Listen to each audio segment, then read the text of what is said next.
ശ്രീരേഖയും ഇന്ന് പുറത്താകും എന്ന് തന്നെയാണ് അറിയാൻ സാധിച്ചത്. നന്ദനയ്ക്കും സപ്പോർട്ടും വോട്ടും വളരെ കുറവായിരുന്നു. നന്ദനയുടെ കാര്യവും സംശയമാണ്.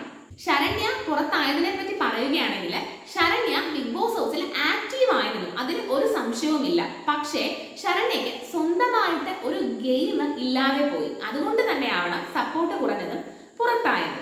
അടുത്തതായിട്ട് പ്രമോയെ പറ്റി പറയാം. ഋഷിക്കും അൻസിബയ്ക്കും എതിരെ ലാലേട്ടൻ സംസാരിക്കുന്നതാണ് നമ്മൾ പ്രമോയിൽ കണ്ടത്. കുറച്ച് കലിപ്പായിട്ടാണ് ലാലേട്ടൻ സംസാരിക്കുന്നത്.